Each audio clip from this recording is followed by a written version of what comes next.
Item is agenda items, so I'll open it up. Any agenda items? 5C. 5C, okay. Can we email you our concerns, please? Oh, sure.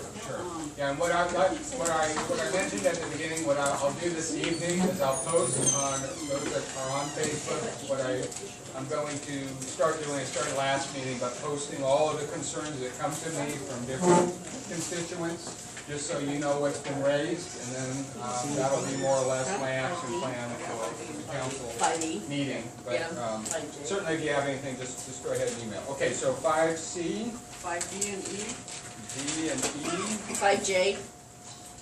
E and D, 5J, 5I. 7C, and I'll probably email you on it. 5I, 5J, 5F. Yes, all the funds. You know, the council's gonna hate me. It's not the original. And I actually This have, is a Yeah, lots second. of very low. I actually have a comment on some of the presentations for H and I.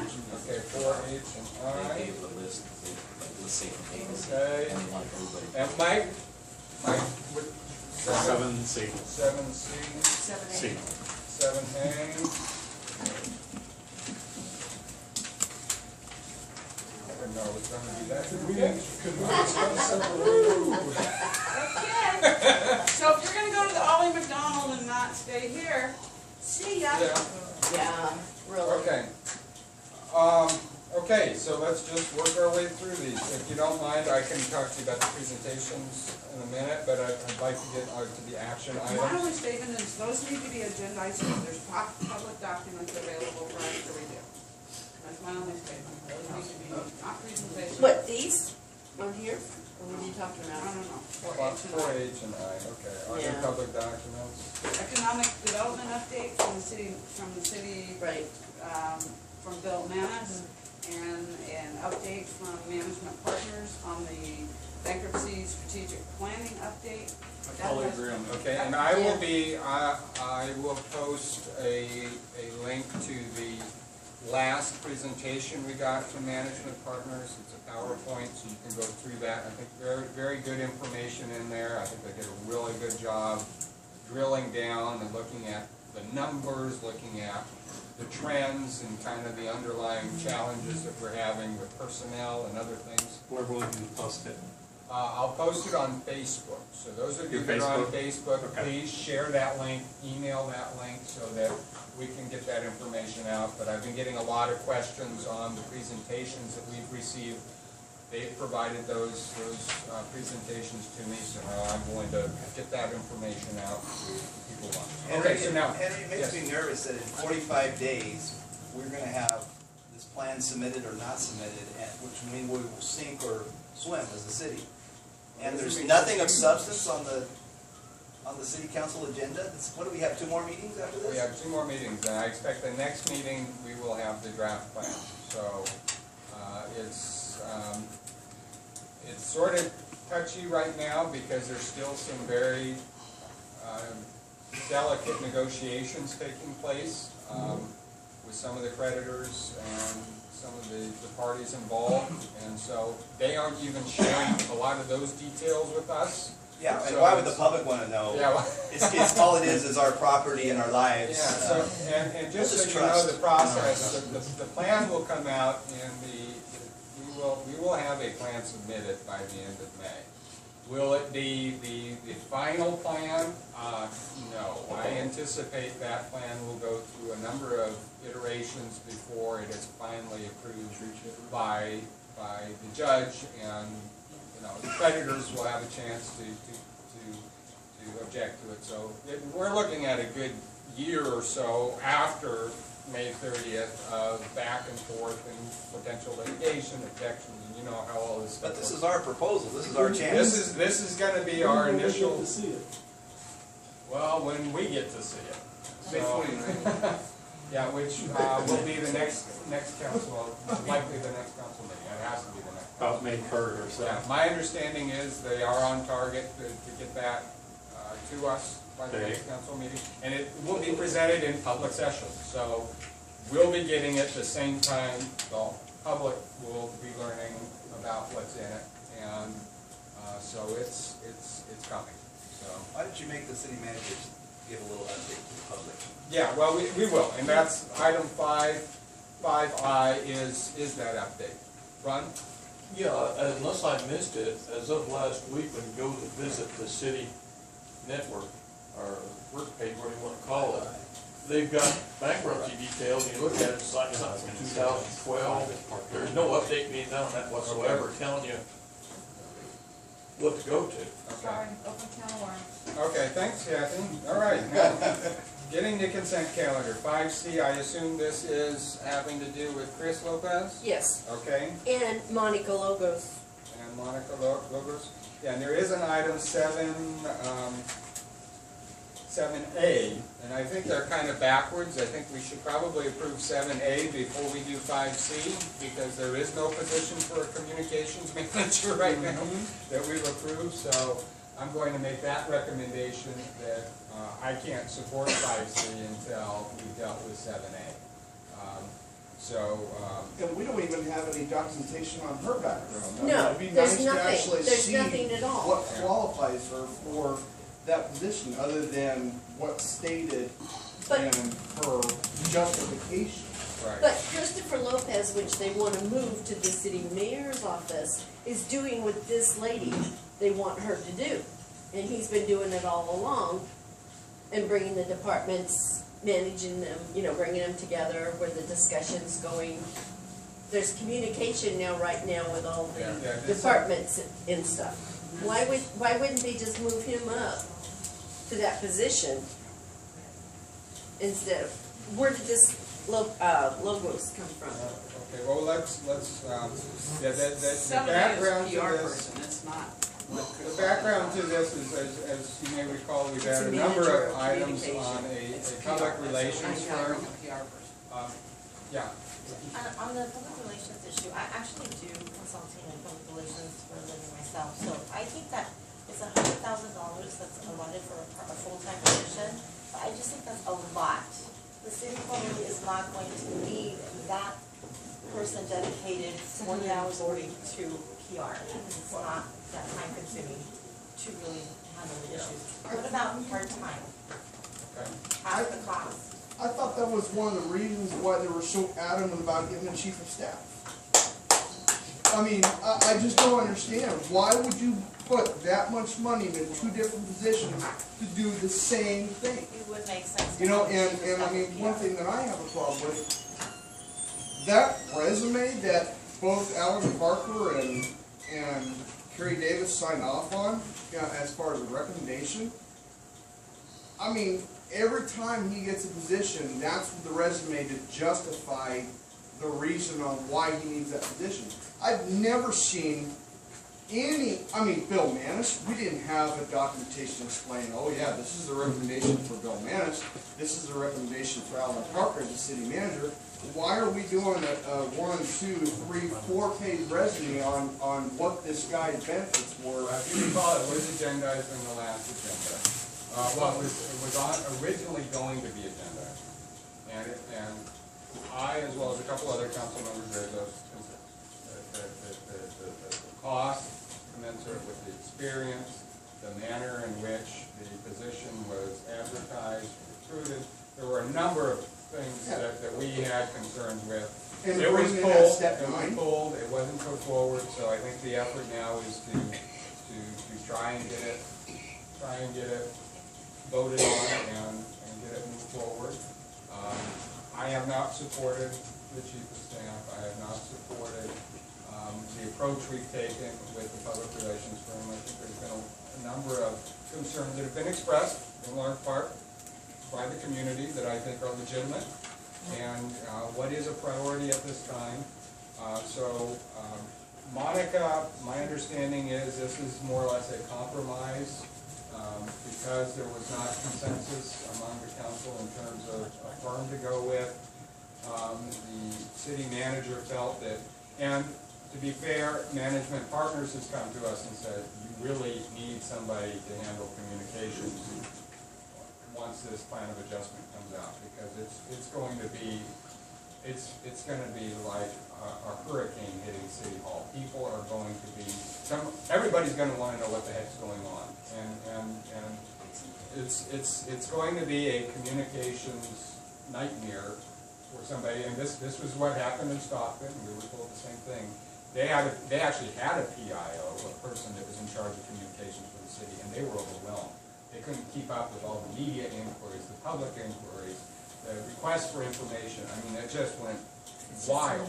And so, the concern is if we don't have somebody in place, be it a contractor or a staff member, there will be hell to pay, because it's going to be, once that plan of adjustment comes out the end of next month, it's gonna be a storm. And I anticipate we're gonna get national media exposure. This will be on nightly news, this will be on, you'll be seeing this many, many different places. And if we don't have somebody there to handle it, this could really turn into a disaster for us from a public relations perspective. Kathy, you had your hand up first, and then we'll go around to some of the other hands. So Kathy? My personal opinion, it's another block to me as a citizen getting the information that I need. If they have been open with what they can be open with on the plan of adjustment up until now, it wouldn't be so disastrous. I mean, there'd be some prep time. You would understand the different phases that have been accomplished to this point and where we've met agreement. And many of us, I'll speak for myself, I need to see stuff. I need to be able to read it and understand it and digest it. To just simply think a PowerPoint presentation is going to cover the questions that are going to come from it, and to create another buffer that inhibits me from having contact with my city administrator. I understand the media attention. I understand what's going to happen, but this has been coming for a long time. There should have been a heck of a lot more prep that went into this, and to protecting me as a citizen and a vested property owner as to what the implications of this are going to be. I'm just. Yeah, but it's a moving target, it could all change. Okay, Bob? So just in general, do you support or not support? No. You don't support, okay? This position you say that we're talking about, how long will it take for that person to be on board? Good question, I'll find out. And what's their Well, experience? the reason, this is a loaded question. The reason I'm asking is for that person to be on board and to be up to speed with what's going to happen after May 31st, right now, is about that much time. How effective is that individual going to be, and how knowledgeable is he going to be in a position to speak knowledgeable of the many, many questions that are coming his way with such a short time to get educated with what he has to speak knowledgeable. It's a she. Yeah. Irregardless, that person.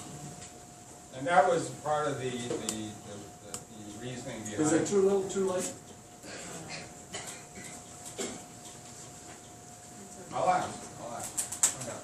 Okay, we had, Ron, you have your hand up? Yeah, I was thinking of the talent that we've got. Like, I'm on the grand jury, we meet with, this is almost mandatory. Our backgrounds, why do we have volunteers to help make this more transparent than spending $100,000 and some $1,000? I, for one, with my background, could post it online or wherever, make it available to everybody. You know, 2 or 3 people volunteer and give it the access to it, to flow it out. Well, and I understand, the police department does have a public information. Yeah, but officer. it's a law head. Yeah.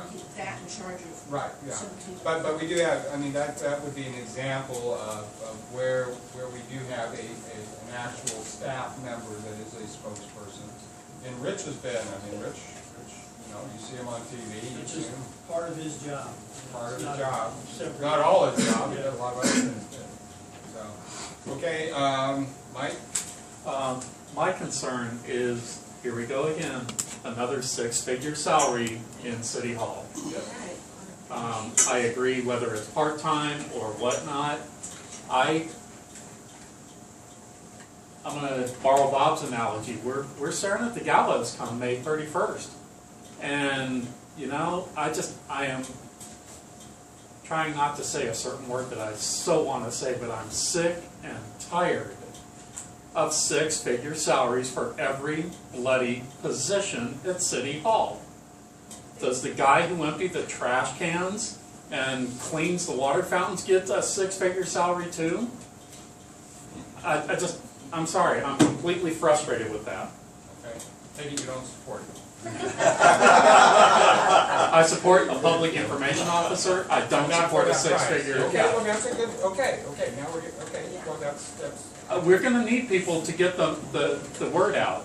And if I had more time, I'd be the first one to step up and volunteer, but with my other responsibilities, I don't think I'm gonna have the time it's gonna take to commit myself fully to providing information to those who are asking for it.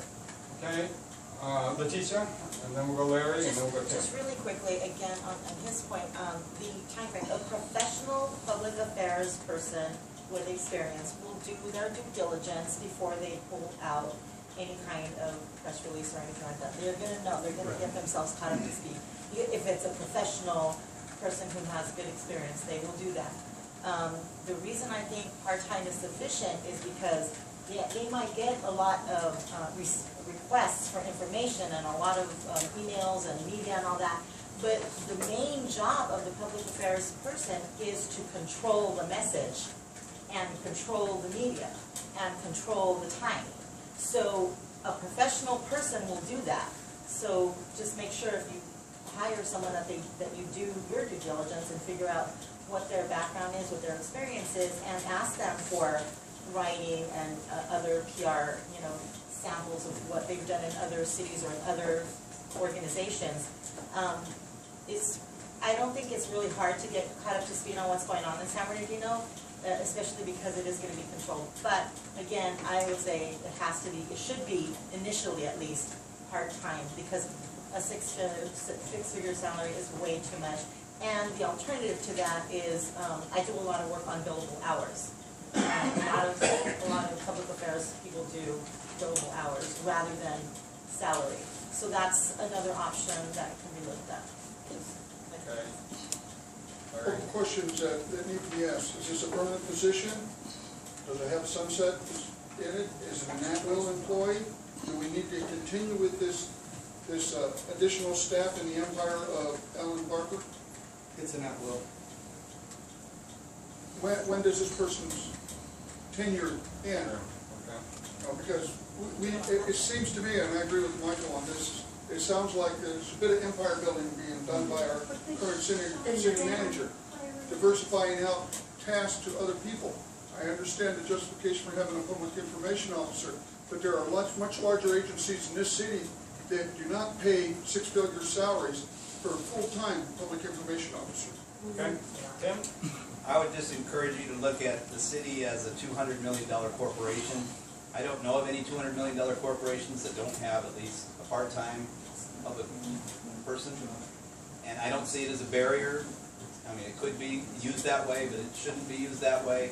I think looking at a firm has a lot of advantages. We've done that. I was against the Orange County firm. I don't see the justification to go to Orange County. But a local firm or a part-time person, I think is necessary. My understanding is there will be a motion put forward to allow the 3 top firms that came out of that bid process to give a 5-minute presentation before we vote on this, so that the council can feel confident that this is in fact the best approach.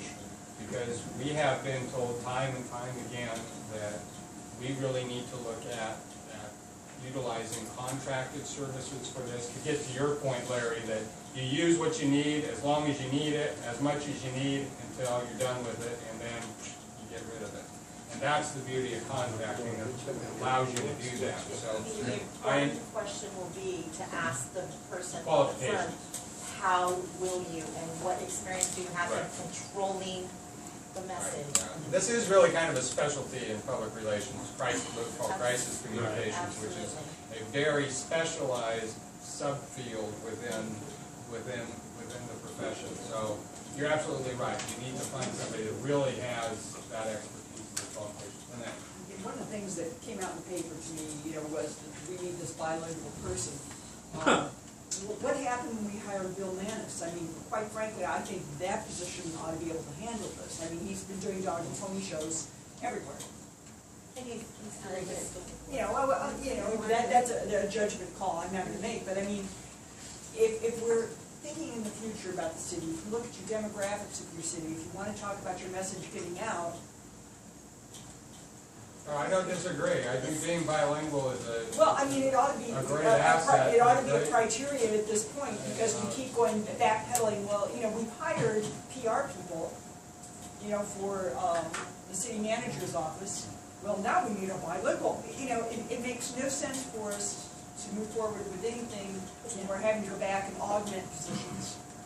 I think I share a lot of the, I think it's been troubling that it's, we keep stumbling, Because it is typically yeah. the job of the chief of staff. Here's what happened though. Several months ago, Management Partners came to us and said point blank, you need a communications person. You're going to need one, period. It's just, like it or not, you're gonna need one. Figure out how to get one. And that's what we told the city manager to do, is figure out how to get one. Whether we contract it, whether we hire it, whatever it Then is. maybe we cut loose the deputy city manager and use that position to That's do a- a function. Or not do the chief of staff. Yeah, I have other views on the whole chief of staff. I'll be honest, I think that's something that, yeah, you're right. If we had a good public information officer for now, I think that a lot of the duties might be overlapping to a high degree right now. And I think now is not the time to just be, bringing in a lot of people that actually can create a lot of confusion and a lot of more complexity. Ideally, you want one person, ideally, who's solely accountable. If something gets screwed up, you know who did it. You can say you're responsible, but when you got 4, 5, 6 different people that are more or less responsible for similar duties, they can all point to each other and blame each other. Circular Things firing don't squad. work out. Yeah. All they $100 grand a piece. So that is a point. Yeah, When Barbara. Judith Valdez was president, when she was mayor, she had a PR person as assistant, a staff member, and she, Junior, she was paid half of this amount. Well, She there was a did- chief of staff, yeah. it wasn't a, and we've She already. wasn't chief of staff though, she was just No, I know. an assistant. Yeah, we went through that several meetings ago.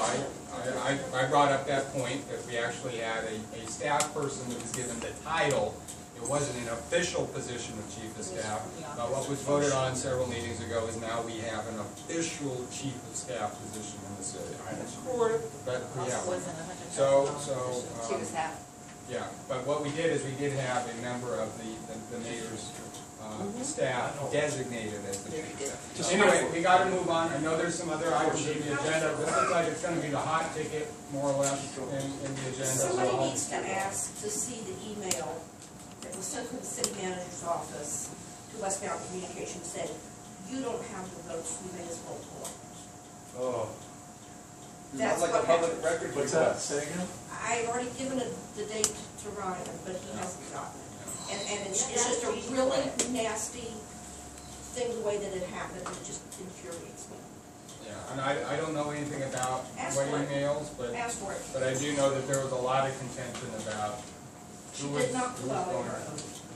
on. Okay, item 5D, we have an amendment to the Management Partners Agreement. A lot of this has to do with the fact that we've been moving forward with the strategic planning, which was not part of the original scope of work. They've been picking up a lot of that work that we've been putting on them. Most cities do have a strategic plan. We didn't have one in our initial proposal, and we are doing that now. I think it's appropriate that we do that. So that's the idea behind this amendment, is this is the additional work that more or less has been placed upon Management Partners. So what they're doing is they're taking this plan of adjustment, that's what they were hired to put together. We also have a strategic plan, which is a long-term plan for the city in terms of how we restructure internally, how we attract business, how we improve our internal processes, looking more long-term, so 5, 10 years down the road. And so what they're doing now is they're putting together the plan of adjustment, then what they will do is tailor that strategic plan based on the input that comes in from the workshop to make sure it is consistent with the plan of adjustment so that they don't contradict each other.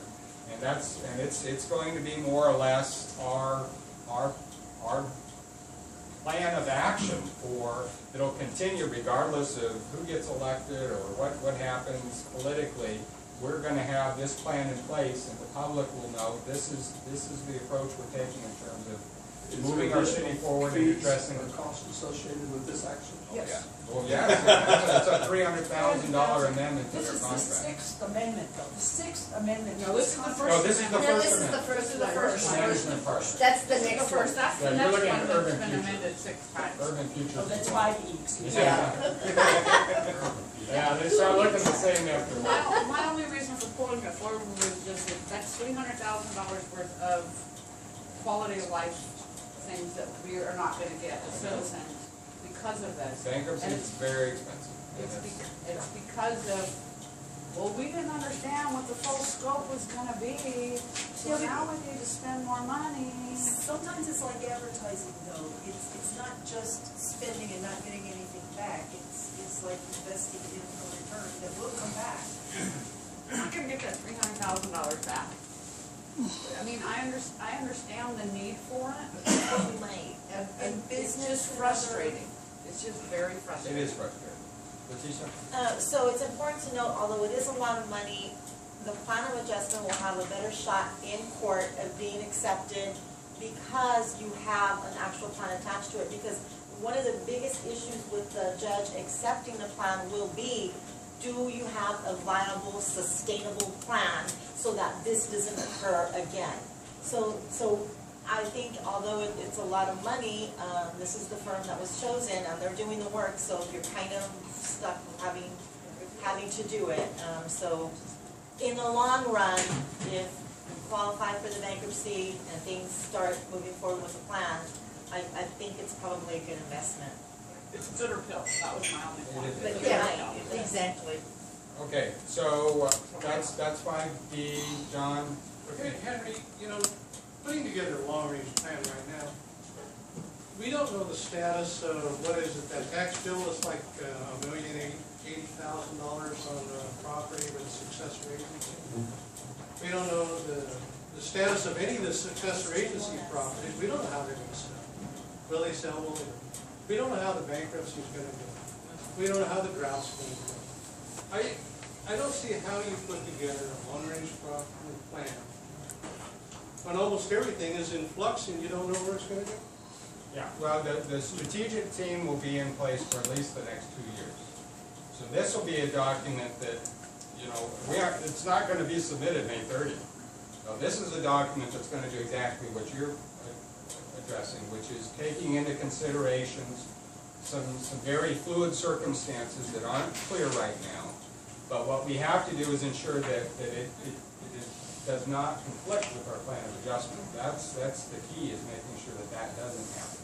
We have asked for the commitment of at least 2 years from the strategic team. They will be meeting on a semi-regular basis, taking into account new circumstances, new factors that come in, making sure that whatever changes occur in terms of, again, what you're alluding to, some changes on the ground, that those are consistent with our plan of adjustment, that they don't contradict, and that we factor those in. I mean, it's gonna be fluid. There's gonna be some things, we aren't gonna know exactly, it's not gonna be clear, this is what we're gonna do for the next 10 years, and we just start moving. It's gonna be fluid.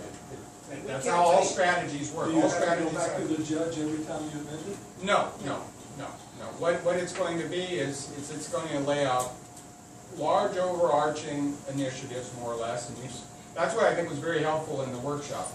They started laying out what we're going to do in terms of housing, what we're going to do in terms of crime, what we're going to do in terms of stabilizing the city's internal workforce and getting things stabilized so that we can actually start providing the services that we need to provide as a city, and doing it on a very strategic basis where it's not just simply, okay, what happened in this election, now we shift priorities and now we're off on a completely different tangent. We need to have a plan, more or less, based on our plan of adjustment, based on the realities of the financial circumstances we're going to face, and ideally begin to address some of the chronic problems we have in terms of not enough tax base, in terms of businesses leaving the city, in terms of residents leaving the city. We have to start turning that around. So how do we do that in terms of law enforcement? How do we do that in terms of development services? How do we do that in terms of other community services? So parks, everything else, public works, how we invest in our infrastructure, how we make sure that we can provide sewer, water, everything else. I mean, all of these things have to be part, and that's what the judge is going to, that's ultimately what the judge is looking at. Great, we got some numbers here, but how are you guys going to make this work? I mean, that's ultimately, a plan's great, but unless you can show, demonstrate that it's going to work. And we can't wait anyway. We are at a time of economic recovery that is going to be limited. And if we let the other cities absorb this growth and this construction, like Fontana and Rancho that have beaten us in the past, we're going to miss it again. We've got to get going as a city. We've got to have a plan. All right, we're way past 1 o'clock, so I want to move on. We have 5E Urban Futures. This goes back to, again, as part of the bankruptcy, we're still engaging, completing our audits for 13-14. The finance department is starting to pull together again. Urban Futures has more or less been acting as our finance department. They've been doing a lot of the work in terms of making sure that we have a clear understanding of our finance. We've hemorrhaged so many good people in our finance department. It's needed, not a breath of fresh air.